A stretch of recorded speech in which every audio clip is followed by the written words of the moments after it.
বন্ধুরা খুবই সহজভাবে ঘরে থাকা সামান্য উপকরণ দিয়ে গ্যাসের চুলায় টেস্টি মুখরোচক মুচমুচে খাস্তা আলু প্যাটিস তৈরি করব। এতটাই মুচমুচে মুখে দিলেই মিলিয়ে যাবে। এভাবে তৈরি করলে এরপর দোকান থেকে চড়া দামে আর কিনে খেতে হবে না। বাড়ির ছোট থেকে বড় প্রত্যেকের এটা ভীষণ পছন্দ হবে। সন্ধ্যের চায়ের আড্ডা দারুণ জমবে। সম্পূর্ণ ভিডিওটা দেখার অনুরোধ রইল। রেসিপিটা ভালো লাগলে লাইক শেয়ার কমেন্ট করতে ভুলবেন না। চ্যানেলটা সাবস্ক্রাইব করে আমার পাশে থাকার অনুরোধ রইল। দেখে নেওয়া যাক আমার আজকের রেসিপিটা। নমস্কার বন্ধুরা, আমি পাপড়ি পদ্মাবতী ফুড ক্রিয়েশনে আপনাদের সবাইকে স্বাগত। মুচমুচে আলু প্যাটিস তৈরি করার জন্য আমি দেখুন প্রথমে 1 কাপ ময়দা এখানে নিয়ে নিচ্ছি। আপনারা আপনাদের প্রয়োজন মতো এখানে ময়দা কম বা বেশি নিতে পারেন। আমি দিয়ে দিলাম স্বাদ মতো নুন আর দিয়ে দিচ্ছি 1 চামচ চিনি। এরপর একটু শুকনো উপকরণ আমি চামচ দিয়ে এভাবে একটু নাড়াচাড়া করে ভালো করে মিশিয়ে নিচ্ছি। আর এরপর ময়ান দিতে হবে, তার জন্য আমি এখানে 4 চামচ মতো সাদা তেল নিয়ে নিচ্ছি। এরপর ভালো করে ময়দার সাথে এভাবে একটু ঘষে ঘষে মিশিয়ে ময়ামটাকে রেডি করে নিতে হবে। এভাবে দেখুন আমি হাত দিয়ে ভালো করে ঘষে ঘষে নিচ্ছি ময়দার সাথে তেলটা, যাতে সব জায়গায় খুব ভালোভাবে মিশে যায়। এভাবে দেখুন যখন একটা মুঠোর মতো তৈরি হবে তখন বুঝবেন যে ময়ানটা সঠিকভাবে রেডি হয়েছে। দেখুন ময়ানটা খুব ভালোভাবে রেডি করা হয়ে গেছে। এরপর যাতে এগুলো খুবই টেস্টি তৈরি হয় তার জন্য আমি এখানে দিয়ে দিচ্ছি একটু কালো জিরে আর দিয়ে দেবো একটু জোয়ান। এতে কিন্তু ফ্লেভারটা ভীষণ সুন্দর আসবে। এরপর আমি আবারও ভালো করে একটু মিশিয়ে নিচ্ছি। আর এরপর মিশিয়ে নেওয়ার পর এখানে আমি জল নিয়ে নিয়েছি আর অল্প অল্প জল দিয়ে ময়দাটাকে মেখে নিতে হবে। আমি এখানে কিন্তু নর্মাল জলই ইউজ করেছি, কোনো গরম জল কিন্তু আমি এখানে ব্যবহার করিনি। এভাবে দেখুন অল্প অল্প করে জলটা দিয়ে কিন্তু ডোটাকে রেডি করে নিতে হবে। আর ময়দাটা কিন্তু খুব ভালো করে মেখে নিতে হবে। আমি এখানে মিনিট 10 সময় নিয়ে খুব ভালো করে ময়দাটাকে মেখে নিয়েছি। আমি আপনারা দেখে বুঝতেই পারছেন যে ময়দাটা কত সুন্দর করে মাখা হয়েছে। এরপর আমি এখান থেকে লেচি তৈরি করে নেব। আমরা নর্মাল যেরকম রুটি তৈরি করি ঠিক সেরকম সাইজের আমি এখানে লেচিগুলোকে তৈরি করে নিচ্ছি। এভাবে দেখুন আমি লেচিগুলোকে রেডি করে নিচ্ছি। আমি এখানে যে পরিমাণে ময়দা মেখেছি এখান থেকে দেখুন 6টা লেচি তৈরি হয়েছে। এরপর আমি চাপা দিয়ে ওটা রেখে দিলাম। আর এরপর দেখুন গ্যাস জ্বালে একটা কড়াই বসে আমি 2 চামচ সর্ষের তেল দিয়ে দিলাম আর দিয়ে দিলাম একটা পেঁয়াজ কুচি। আর যে সকল বন্ধুরা নিরামিষভাবে করতে চাইবেন আপনারা এখানে পেঁয়াজ রসুন বাদ দিয়ে বাকি উপকরণগুলো দিয়ে রেসিপিটা বানিয়ে নেবেন। এরপর আমি এখানে দিয়ে দিলাম দেখুন আদা আর রসুনের গ্রেট করা। আর এরপর একটু জল দিয়ে দিলাম যাতে মশলাটা পুড়ে না যায়। আর এরপর আমি এখানে ড্রাই মশলাগুলো দিয়ে দিচ্ছি, লঙ্কার গুঁড়ো, হলুদ গুঁড়ো, আমি এখানে ভাজা ধনের গুঁড়ো আর ভাজা জিরের গুঁড়ো ইউজ করলাম। আর এরপর দেখুন ভালো করে একটু কষিয়ে নিচ্ছি। আর গ্যাসের ফ্লেম কিন্তু একদম লোতে রেখে এভাবে মশলাটাকে কষিয়ে নিতে হবে। আর আমি এখানে দিয়ে দিলাম গরম মশলার গুঁড়ো অল্প করে। এরপর দেখুন আবার একটু নাড়াচাড়া করে মিশিয়ে নিলাম। আর কিছুটা সেদ্ধ করা আলু আমি হাত দিয়ে একটু এভাবে একটু ম্যাশ করে দিয়ে দিয়েছি। আর যদি বড় টুকরো থেকে যায় এভাবে একটু খুন্তি দিয়ে আপনারা একটু ভেঙে ভেঙে দিতে পারেন। এভাবে দেখুন নাড়াচাড়া করে আলুর পুরটা আমি রেডি করে নেব। আর দিয়ে দিলাম স্বাদ মতো নুন। আর এভাবে যদি পুরটা রেডি করেন কিন্তু ভীষণ টেস্টি তৈরি হয়। অবশ্যই এভাবে একবার আপনারা ট্রাই করে দেখবেন, ভীষণ ভালো লাগবে। এরপর দেখুন পুরটা রেডি হয়ে গেছে, আমি এটা নামিয়ে নিলাম। আর এরপরে আমি যে লেচিগুলো তৈরি করে রেখেছিলাম আমি একটা বোটের ভেতরে অল্প গুঁড়ো ময়দা ছড়িয়ে দিয়ে এরপর দেখুন পাতলা পাতলা রুটির মতো করে আমি বেলে নিচ্ছি। আর এই রুটির মতনটা যত পাতলা করে বেলা হবে প্যাটিসগুলো কিন্তু তত সুন্দর তৈরি হবে। যতটা সম্ভব হবে পাতলা করে এগুলোকে বেলে নিতে হবে। দেখুন আমি খুবই পাতলা করে বেলে নিচ্ছি। আর আমি আশা করছি আপনারা দেখে বুঝতেই পারবেন আমি এখানে কীরকম কতটা পাতলা করে এগুলো বেলে নিচ্ছি। এভাবে দেখুন আমি একটু সময় নিয়ে ভালো করে এগুলো পাতলা করে বেলে নিচ্ছি। আর দেখুন দেখে বুঝতেই পারছেন কতটা পাতলা, ভীষণই পাতলা করে বেলে নিতে হবে। যতটা সম্ভব হবে সেরকম পাতলা করে বেলে নিতে হবে। আমি আবারও একটা লেচি নিয়ে নিয়েছি আর ঠিক ওই একইভাবে পাতলা করে বেলে নেব। আর এখানে কিন্তু খুবই পাতলা করে বেলার চেষ্টা করতে হবে, তাহলেই কিন্তু প্যাটিসটা বেশি সুন্দর তৈরি হবে। এভাবে দেখুন পাতলা করে আমি বেলে নিলাম। আমি একইভাবে সমস্ত রুটিগুলোকে বেলে নিয়েছি। আর এরপর দেখুন একটা বাটির মধ্যে আমি এখানে 4-5 চামচ মতো সাদা তেল নিয়ে নেব। আর আমি এখানে দিয়ে দিচ্ছি 3 চামচ মতো কর্নফ্লাওয়ার। আর কর্নফ্লাওয়ার দিয়ে এটা করার চেষ্টা করবেন। একান্ত যদি ঘরে না থাকে সেক্ষেত্রে আপনারা ময়দা দিয়েও করতে পারেন, কিন্তু আমি বলবো কর্নফ্লাওয়ার দিয়ে যদি এটা তৈরি করা হয় তাহলে কিন্তু প্যাটিসগুলো বেশি মুচমুচে তৈরি হবে। আমি এখানে কর্নফ্লাওয়ার ব্যবহার করেছি। এভাবে দেখুন মিশিয়ে ঠিক এরকম ধরনের একটা মিশ্রণ রেডি করে নিতে হবে। এরকম একটা মিশ্রণ দেখুন আমি রেডি করে নিয়েছি।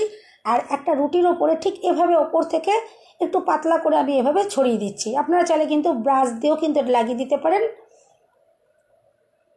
আর এরপর ওপর থেকে একটা ছাঁকনির মধ্যে আমি কিছুটা গুঁড়ো ময়দা নিয়ে নিয়েছি, আর ময়দা ঠিক এভাবে করে ছড়িয়ে দিচ্ছি যাতে সব জায়গায় খুব ভালোভাবে ময়দা পড়ে, সেভাবে একটু খেয়াল রেখে ভালো করে ময়দাটাকে ছড়িয়ে দিতে হবে। আর এভাবে ছড়িয়ে দেওয়ার পরে ওপর থেকে একটা রুটি আমি আবারও দিয়ে দিচ্ছি। আর এভাবে যদি আপনারা তৈরি করেন দেখবেন লেয়ারগুলো খুব সুন্দর বোঝা যাবে, খুব ভালোভাবে লেয়ারগুলো তৈরি হবে। আর সেমভাবে আমি আবারও একটা রুটি দিয়ে দিলাম, আর তার ওপর ঠিক একইভাবে আমি এই মিশ্রণটাকেও ঠিক লাগিয়ে দেবো, আর ওপর থেকে গুঁড়ো ময়দাটাকেও ছড়িয়ে দেব। দেখুন এভাবে মিশ্রণটা দিয়ে দেওয়া হয়ে গেল। আর বন্ধুরা অবশ্যই আপনারা এভাবে বাড়িতে প্যাটিস তৈরি করবেন, দেখবেন এরপর বাইরের দোকানের থেকে আর প্যাটিস কিনে কিন্তু খেতে ইচ্ছে করবে না। এতটাই টেস্টি সুন্দর, নিজে হাতে কিন্তু আপনি গ্যাসের ওভেনে কিন্তু এত সুন্দর প্যাটিস তৈরি করতে পারবেন। দেখুন সেমভাবে আমি গুঁড়ো ময়দা এভাবে ছড়িয়ে দিচ্ছি, আর এভাবে একটু ছাঁকনির মধ্যে নিয়ে নেবেন, তাহলে দেখবেন ময়দাটা ছড়াতে বেশি সুবিধে হবে। আর ঠিক একইভাবে আমি সমস্ত রুটিগুলোকেই এভাবে দেখুন দিয়ে দিয়েছি। আর ওপরে আমি আবারও মিশ্রণটাকে দিয়ে দিচ্ছি, আর উপর থেকে আমি আবারও গুঁড়ো ময়দাটাকে দিয়ে দেবো। সমস্ত রুটিগুলো কিন্তু আমি এখানে দিয়ে দেওয়া হয়ে গেছে। আর সবার উপরে কিন্তু আবার ঠিক এভাবে করে দিয়ে দিতে হবে। আমি গুঁড়ো ময়দাটা এভাবে করে দিয়ে দিচ্ছি। আমি আশা করছি আপনারা দেখে বুঝতেই পারছেন। ঠিক এরকম করে দিয়ে দিলে বেশি সুবিধা হয় বলে আমি একটু ছাঁকনিটা দিয়ে ঠিক এভাবে করে দিলাম। আর এভাবে দিয়ে দেওয়ার পরে সাইড থেকে আমি দেখুন ভাঁজ করে নিচ্ছি। এভাবে দেখুন ভাঁজ করে দিতে হবে। আর ভাঁজ করে দিয়ে দেওয়ার পরে যে অংশটা ভাঁজ করা হলো ঠিক সেই জায়গাতে কিন্তু ঠিক একইভাবে মিশ্রণটাকে আবারও লাগিয়ে দিতে হবে। আর এখানেও কিন্তু একটু গুঁড়ো ময়দা ছাঁকনিটা দিয়ে ঠিক এভাবে করে ছড়িয়ে দিতে হবে। আপনারা চাইলে হাত দিয়েও ছড়াতে পারেন, কিন্তু আমি বলবো ছাঁকনিটা দিয়ে বেশি সুবিধে হয়। আর ঠিক অপর সাইড থেকে এভাবে আমি আবারও ভাঁজ করে দিলাম। আমি আশা করছি আপনারা তো দেখে বুঝতেই পারছেন। আর এই অংশটার ভেতরেও কিন্তু আমি আবারও একইভাবে মিশ্রণটা দিয়ে দেবো। আর প্রত্যেকবারই ভাজের পর কিন্তু অবশ্যই কিন্তু এভাবে মিশ্রণটা আর গুঁড়ো ময়দাটা অবশ্যই ছড়িয়ে দেবেন, তবেই কিন্তু লেয়ারগুলো সুন্দরভাবে তৈরি হবে। আর এরপর দেখুন আমি গুঁড়ো ময়দাটা ছড়িয়ে দিচ্ছি, আর উল্টো সাইড থেকে ঠিক এভাবে ভাঁজ করে দিলাম। দেখুন ঠিক চৌকো শেপের এটা তৈরি হয়ে গেল। আর এরপর এটাকে বেলে নিতে হবে। এরপর দেখুন আমি গুঁড়ো ময়দা একটু ছড়িয়ে এটাকে একটু বড় করে বেলে নেব। আর বেলার সময় কিন্তু অবশ্যই খেয়াল রেখে বেলতে হবে। এটা কিন্তু চৌকো শেপ করেই বেলে নিতে হবে, এটা যাতে আবার গোল না হয়ে যায় একটু খেয়াল রেখে। দেখুন আমি এভাবে একটু চৌকো করে বেলে নিচ্ছি। আমি আশা করছি আপনারা দেখে বুঝতেই পারছেন।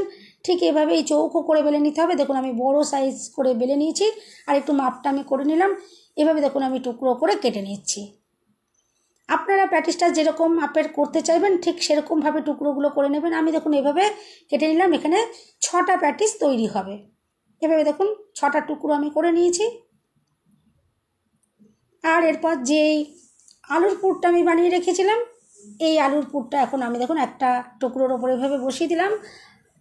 আর এই আলুর পুরটার পাশ দিয়ে একটু এখানে একটা আমি পেস্ট বানিয়ে নিয়েছি, একটু গুঁড়ো ময়দা আর সামান্য একটু জল দিয়ে একটা ময়দার গোলা আমি বানিয়ে নিয়েছি। দেখুন দেখে বুঝতে পারলেন, ঠিক এরকম একটা গোলা বানিয়ে নিতে হবে।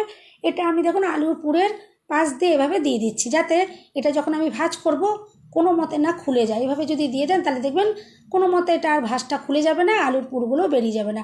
আর ঠিক এই আলুর পুরের গা ঘেঁষে ঠিক এভাবে আমি দেখুন চেপে চেপে বন্ধ করে দিচ্ছি। অবশ্যই একটু ভালো করে চেপে বন্ধ করে দেবেন যাতে পুরটা কোনো মতে না বেরিয়ে যায়। আর আমি কিন্তু একদম সাইডে কিন্তু চেপে দিচ্ছি না, ঠিক আলুটার গা ঘেঁষে আমি এভাবে দেখুন বন্ধ করে দিচ্ছি। সাইডের অংশগুলো কিন্তু আমি চাপিনি। আর ঠিক এভাবে দেখুন আমি আবারও একটা টুকরো নিয়েছি, আর আবারও দেখুন আলুর পুরটা আমি দিয়ে দিচ্ছি। আর আমি দেখিয়ে দিচ্ছি আবারও আপনারা কীভাবে এটাকে মুড়বেন। আর ময়দার গোলাটা দেখুন যেটা আমি তৈরি করেছিলাম সেটা এভাবে সাইড দিয়ে দিতে হবে। আর দেখুন উল্টো সাইড থেকে ভাঁজটা আমি করে দেবো। এভাবে ভাঁজটা করে দিয়ে আর আঙুল দিয়ে চেপে চেপে ভালো করে আটকে দিতে হবে। আর এভাবে যদি আটকে দেন তাহলে দেখবেন একটুকু কিন্তু এগুলো খুলে যাবে না, আলুর পুর কিন্তু বাইরে বেরিয়ে আসবে না। একদম সুন্দরভাবে দেখবেন প্যাটিসগুলো সব ভাজা হয়ে যাবে। এভাবে আমি একে একে প্যাটিসগুলোকে তৈরি করে নিচ্ছি। বন্ধুরা অবশ্যই কিন্তু রেসিপিটা যদি ভালো লাগে একটা লাইক দিতে ভুলবেন না, চ্যানেলটা সাবস্ক্রাইব করে আমার পাশে থাকার অনুরোধ রইল। বেল বাটনটা ক্লিক করে রাখবেন যাতে আমি যখনই নতুন ভিডিও আপলোড করব সঙ্গে সঙ্গে নোটিফিকেশান সবার আগে আপনি পেয়ে যাবেন। এরপর দেখুন একটা ফ্রাই প্যানে আমি কিছুটা পরিমাণ সাদা তেল দিয়ে দিয়েছি, আর তেলটা হালকা গরম করে নিতে হবে। আমি কিন্তু তেলটা এখানে হালকা গরম করে নিয়েছি, খুব একটা বেশি যেন তেলটা গরম না হয়ে যায়। এরকম হালকা গরম তেলের ভেতরে প্যাটিসগুলো একে একে আমি দিয়ে দিচ্ছি, আর গ্যাসের ফ্লেম একদম লোয়েতে রেখে এখন প্যাটিসগুলোকে ভেজে নিতে হবে। আর প্রথম অবস্থায় কিন্তু উল্টোবার কোনো দরকার নেই, একটা সাইড ভালো করে হয়ে যাওয়ার পর তারপর কিন্তু এগুলোকে উল্টোতে হবে, নাহলে কিন্তু ভেঙে যেতে পারে। আর বন্ধুরা, আমার নতুন চ্যানেল পদ্মাবতী কুকিং শো, সেখানেও আমি রান্নার রেসিপি দিচ্ছি। আপনারা চাইলে কিন্তু ওই চ্যানেলে গিয়েও আপনারা কিন্তু আমার রান্নাগুলো দেখে নিতে পারবেন।